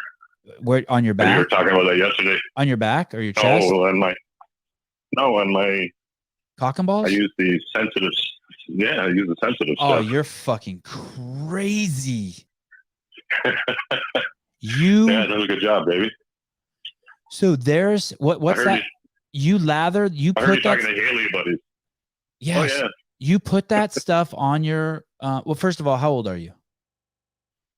55. Okay, it's cool. I'm not allowed to. And you're a man. You're not a 21-year-old woman. Yeah. Okay, just making sure I'm breaking any rules. So you're telling me that there's a Nair product that you can wipe onto your scrotum, and you can wash sensitive skin, and it won't burn it. Yeah, it's the bikini line version. Oh my God. I don't know, but and does it still smell like that burnt, like that other kind? You can smell it like just burning. Yeah, I don't have a very good sense of smell, so I don't know. I've had a lot of concussions in my life, so my sense of smell is very poor. So I don't know if it smells or not. So you played football? It does have a smell and odor. I played rugby and hockey when I was younger. Oh, are you big? Yeah, I'm like 6'2", 220.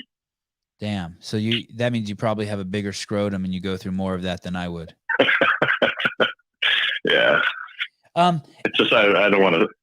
I heard you talking to Haley about it yesterday, and you said you used it once, and it made me laugh when you said that. I probably, and that's a lie. I probably used it like 10 times, but I've never used it at home. You know what I would do is I would go on these business trips with CrossFit. I use the term business loosely. Yeah.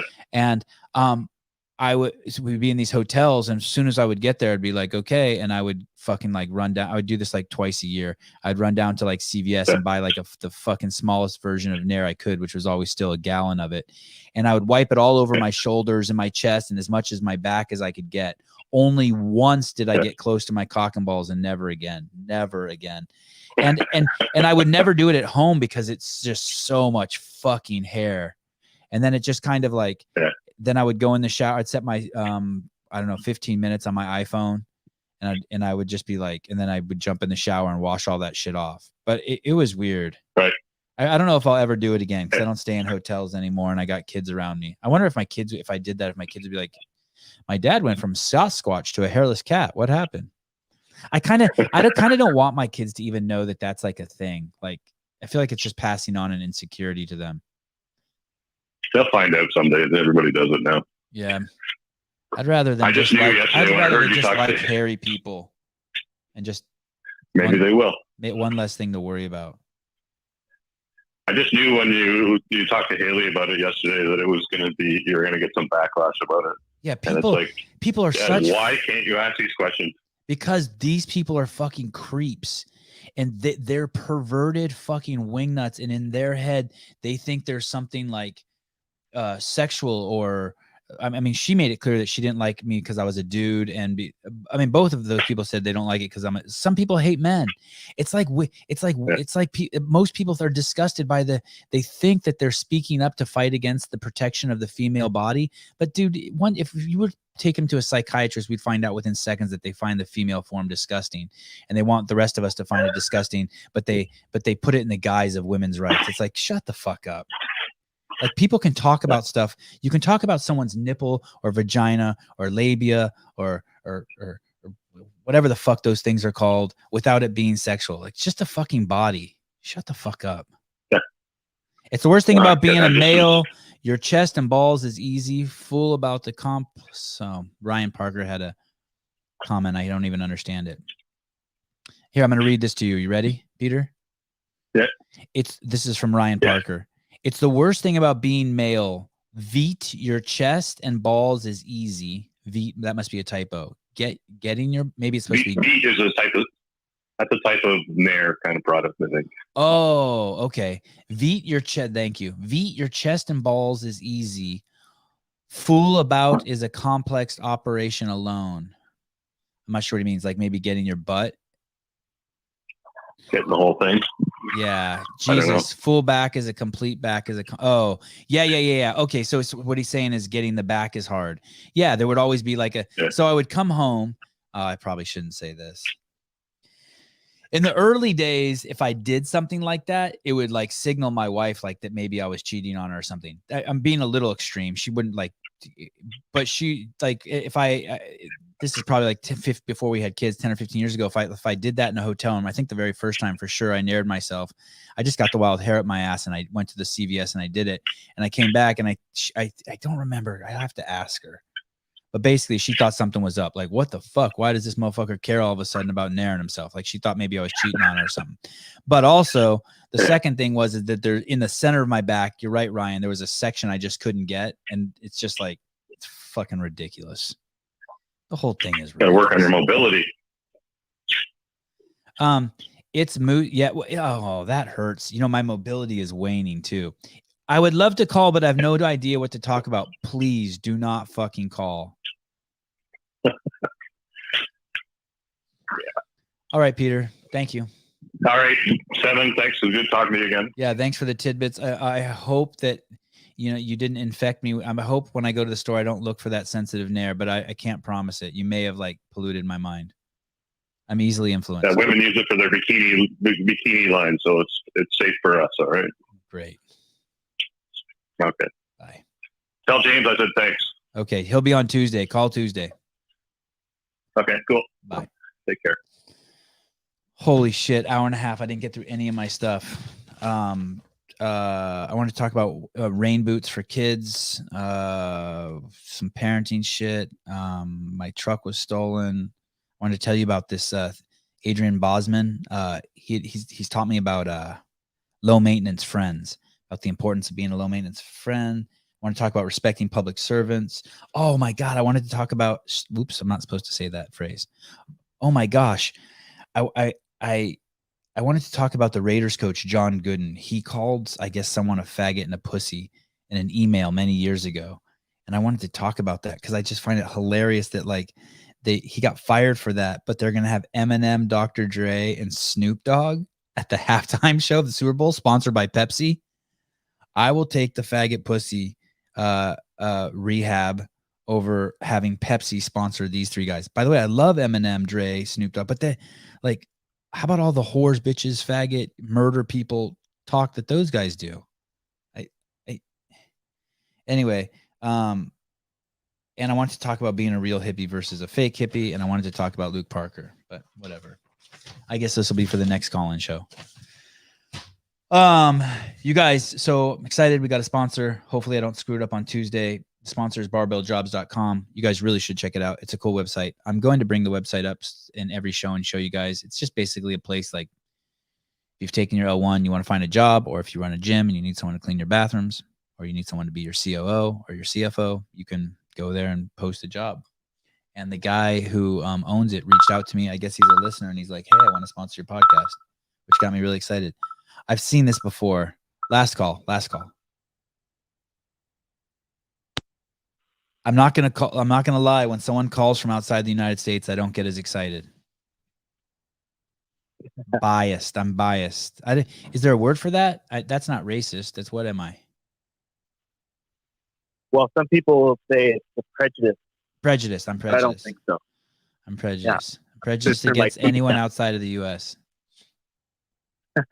Well, I'm phoning from the lovely Napa Valley-like town of Kelowna, British Columbia, home of the infamous Brent Sapkowski. Wow. I got to get Brent on the. Did you see when I asked Patrick Vellner if Brent likes me? I mean, I know I'm sensitive to the fact that I might not be his cup of tea, but I really like Pat's answer.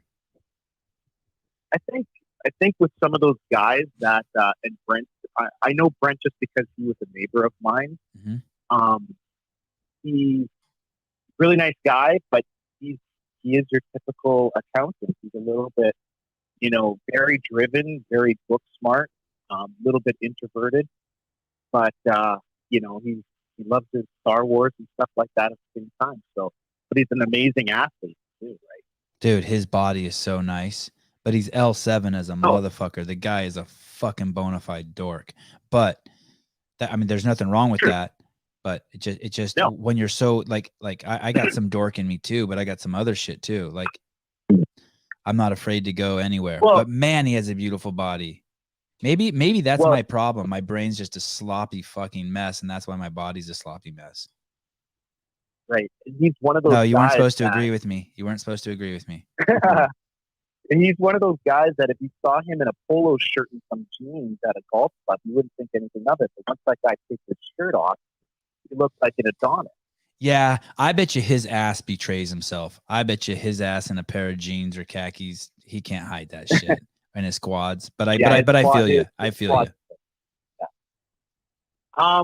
The reason I'm calling, long-time listener, I'm caller, but I guess my question is, one of the things that you guys are talking about, and Dave brings up a lot, and I think I heard it on a podcast with Justin Kerr, was about marketability of athletes, the cost of the games, and I think I brought this up to you one time on a DM, was I'd love to hear Dave talk about a breakdown of, not exact, but close to what exactly it takes for the game, like the cost of the game. Meaning that I think that when people are complaining about prize money, they've got to realize that, we should put a lot of you guys in the hole, or CrossFit in the hole versus actually making money. I think Greg came out one time saying that only 3 regionals made money out of the 9 that they had. And that, what I liked was, and I'm kind of going all over the place here, but you can kind of bring it all together for me, is that Dana White gave the opportunity for athletes to make money. This is for you to brand yourself. I'm just here as a platform. And I feel like CrossFit's kind of the same. Like, we got to stop comparing CrossFit to hockey or football rather than to golf tennis. Like the bottom 100 people in tennis and golf, they don't make money. Those guys are probably pros at a golf club somewhere, and they do have their, sponsorship. But it's up to someone like, Tiger Woods to brand himself and get those sponsors. Yeah, he has the win, but so does Fakowski, and he's branded himself with some great marketing. But that's up to him, not Greg or CrossFit.com or Dave or Dana White. It's even crazier than that, dude. This could be a whole show, but this is the part that people really don't understand. Everything has changed now, obviously, with the new owners. Yeah. People think 100%. you think you know what the CrossFit Games like. So there's this house in San Jose, California. It's called the Winchester Mystery House, and it's a place where you go and you pay money and you take a tour of the house because the house is haunted. Right?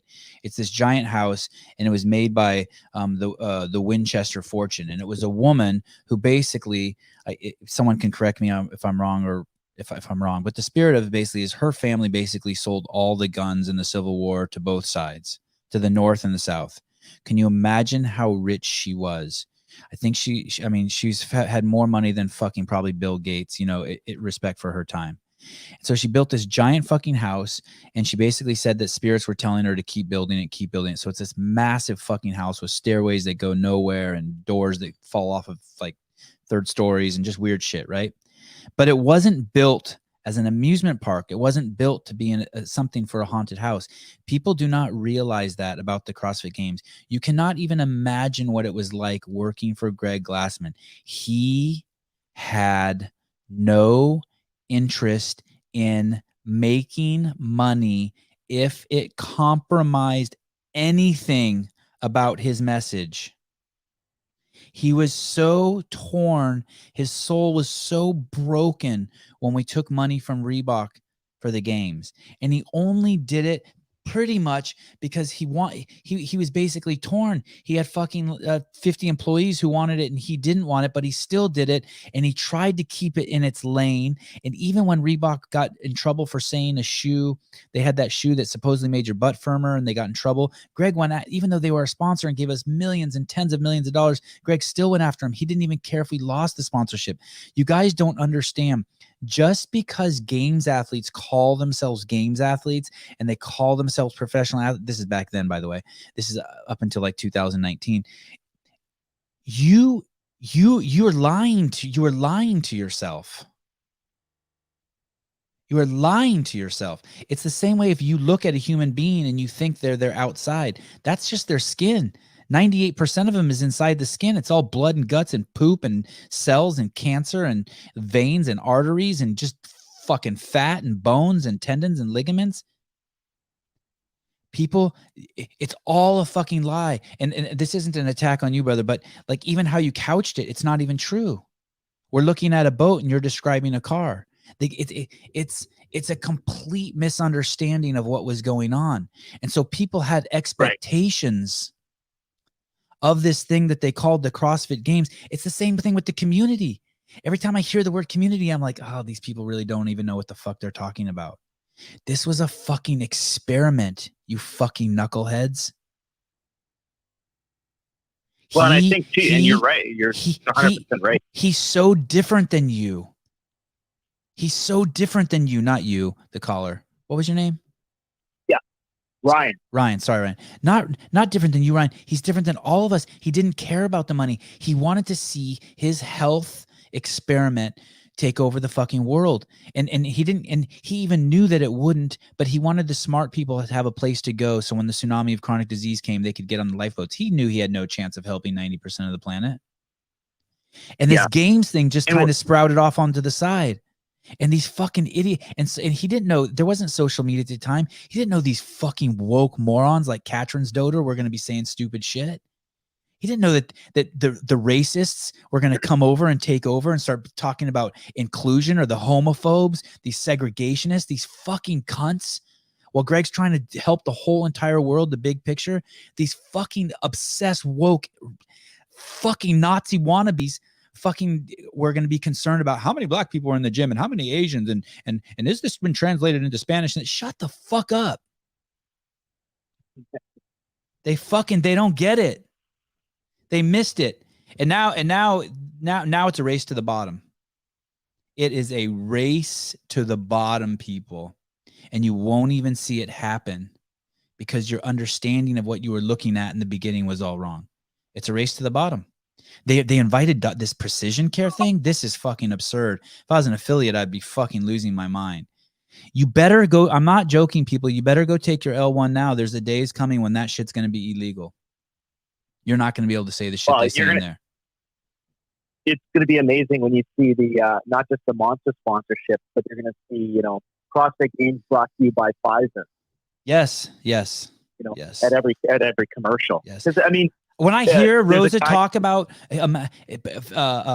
primary care, I'm like, what the fuck?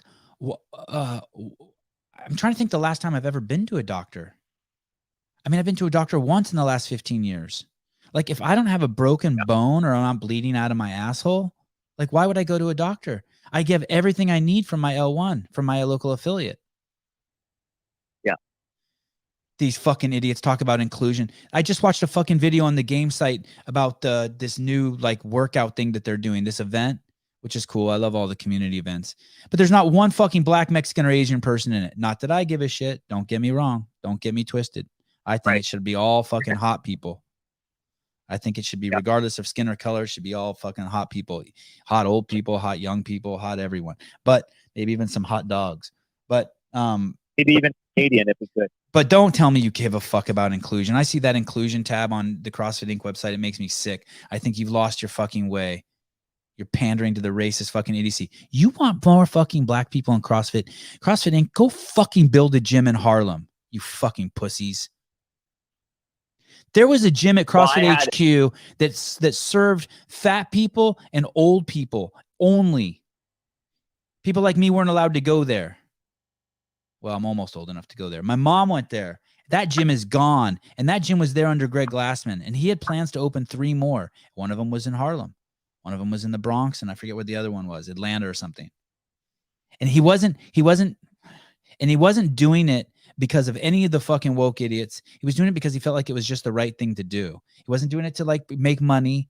He actually was doing it for this one reason. He wanted the spread of anecdotal evidence that fucking basically CrossFit could cure chronic disease. And those communities, one of his plans was he wanted to go somewhere where there was one of these like super big mega churches that was like primarily black people. And because that demographic had shitloads of type 2 diabetes and shitloads of obesity. And he wanted to infiltrate one of those and build a CrossFit gym there.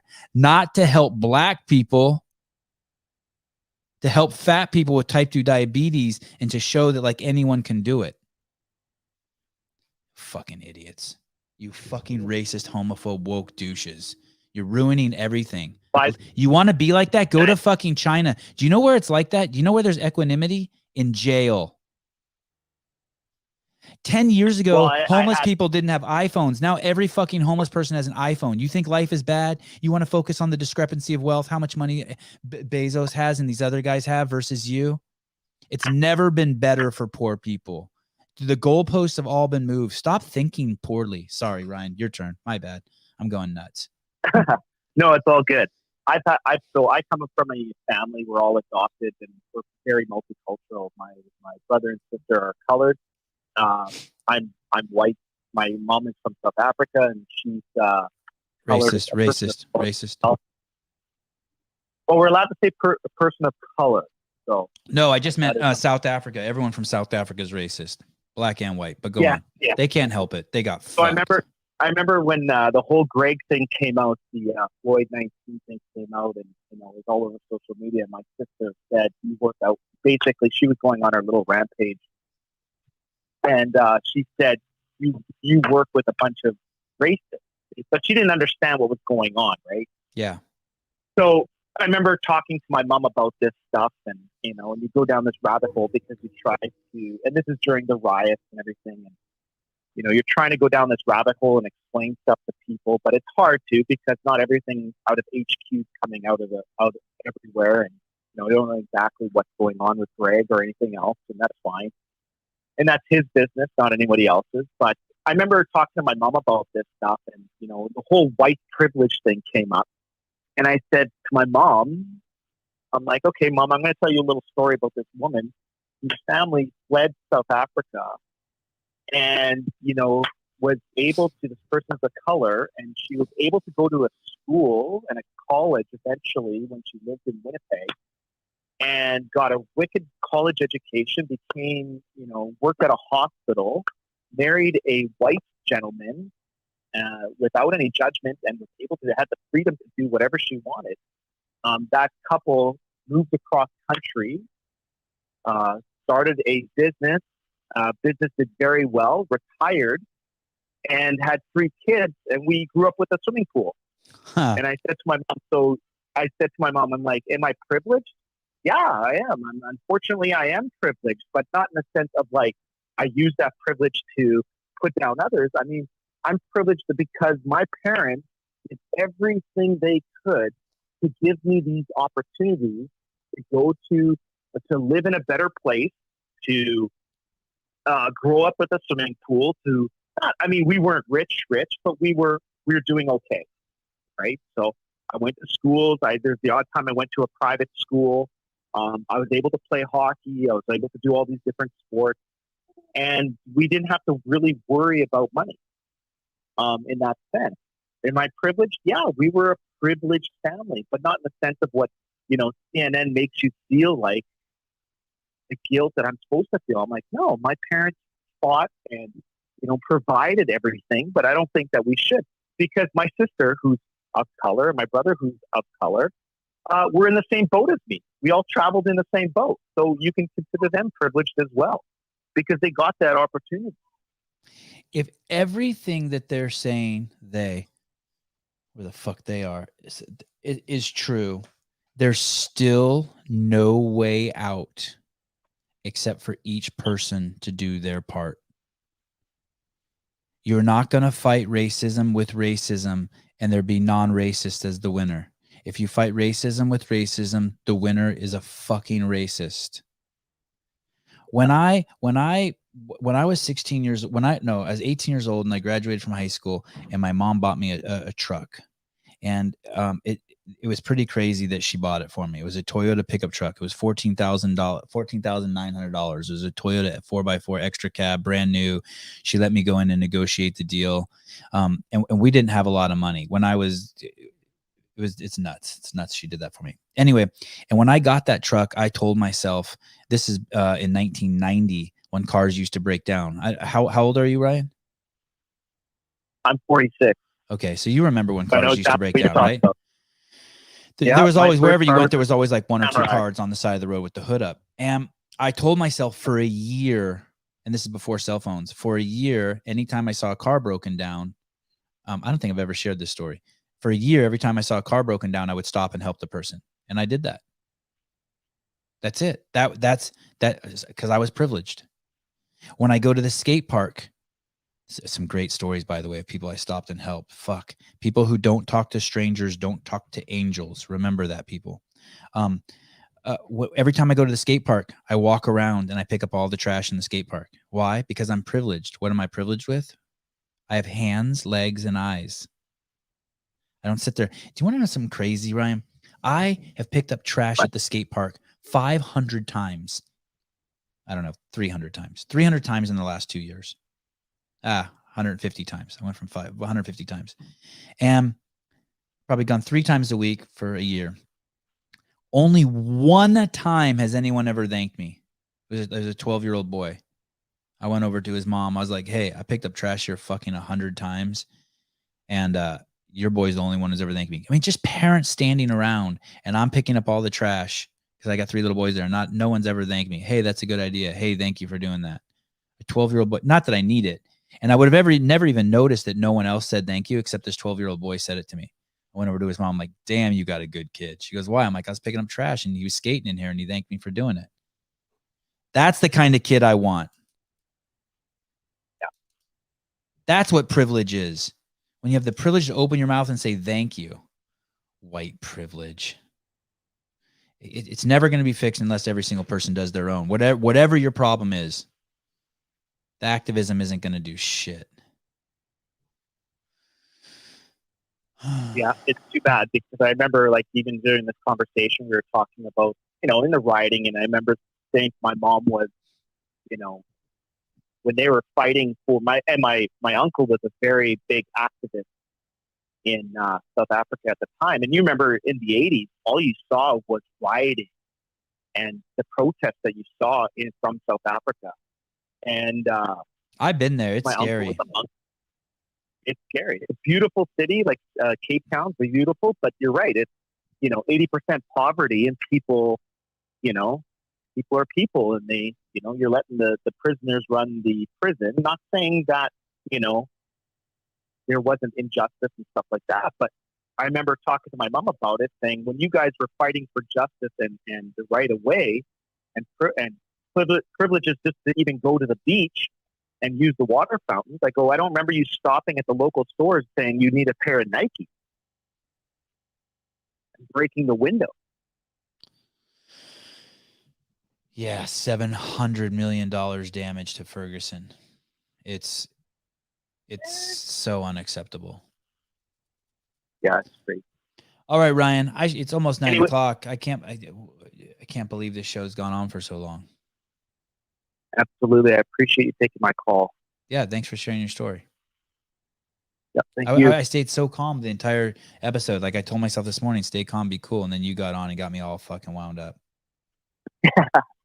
Well, maybe next time you have Kate and them, people are saying on how you're, you should be not censored, but watch what you say and stuff. And I haven't watched the Haley Adams episode yet. I'll listen to that at work tonight. But she was great. She's she was wonderful. I'm so stoked she came on. It was an honor to interview her. I'm not just saying that. Like I was tickled that she accepted. Tickled.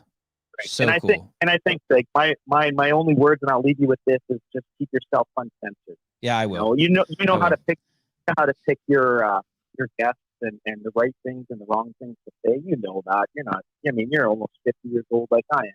You know how to talk to people and communicate. I think it's not like you're going to get her on the Sibian like Howard Stern does. But no. Maybe you can get Kate Gordon on that thing, but I can't wait to tell her you said that. Hey, I treated Haley like I would treat my own 21-year-old daughter. I treat every guest how I would treat my own fucking kids. And so, in how I would treat my mom or my dad. So, there's no hypocrisy or betrayal to my character. So, right. And your audience, and you know the people you're talking to. Yeah, and I can't. It would be too much energy not to be real. Then I couldn't do the show every day. Like the saving grace about this is I get to just come on here and do me. Yeah, I'm more real with you guys than I am with. I'm more real with you guys on this show than I am any other time in my life. Even I'm probably even more fake when I sleep. All right, thank you. Thank you. Later, dude. Bye. So Brandon, this week's guest, tomorrow, I have Chris Masterjohn. He is a PhD in nutritional science. Terrified to talk to him.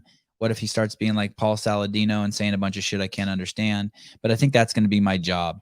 I really love having the Carnivore MD on, but man, he's so fucking smart. Like I can't let them get too far ahead talking about fucking neurological pathways before stopping them and asking them some questions so the rest of us can learn something from what they're saying. So I'm interested to talk to him about sugar and the effects of sugar on the immune system. So that's tomorrow morning at 7 a.m. He's also become quite the activist. I saw him with the BLM guys and the Nation of Islam at a Kyrie rally this weekend, protesting some of the shit that's going on in the NBA. Then Tuesday evening, thank God, could get grounded again with Kate and Hobart, Kate Gordon and James Hobart. Then on Wednesday, I don't have a guest, but I'm trying to get, I've been texting with, and this is me totally fucking bragging.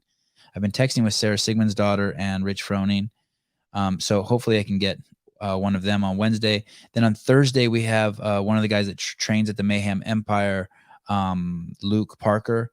I talked about him. He was on episode 15 of The Bachelor. I want to tell you guys to watch that before he comes on, but it's also, I don't think it's good for you. I don't think that's a healthy show. I don't feel like a better person for watching it. It's fucked up. It's so fucked up. It's basically emotional CrossFit for the members, and for the participants. And then Friday, who do we have Friday? Friday we have no one, and Saturday we have no one. Oh, Glover Teixeira, we have the UFC. I'm trying to get Michael Todd on. That's a professional arm wrestler. I'm trying to get Devin Lorette and John Brezink back on. They have a match in December. All sorts of people we're trying to get on. I'm looking for there's 2 professional disc golfers I'm trying to get on. That's my way of courting Brian Friend, because Brian's hasn't been coming on the show, but I know he loves disc golf. So if I can get a couple of disc golfers on here, maybe Brian will come back on. Any Road Classic shows with Brian this weekend? I don't know. You're right. The Road Classic is this weekend. I probably will. Eric will get a hair up my ass and start panicking and probably do 2 or 3 shows a day during the weekend. I'm guessing I will, of course, beg Brian to do them. If Brian can't do it or won't do it, I will have. I'll also ask John Young. That was the guy who was on the Haley Adams podcast with me, and he was great. Loved him. Or maybe I'll have both of them. So that's I DM Miko Salo. I'm gonna try to get Miko Salo on. There's too many to remember. And we got our first sponsor, barbelljobs.com, which I'm stoked about. It's something I can get behind. All right, guys. Thank you so much for watching. Thanks for calling. Peace.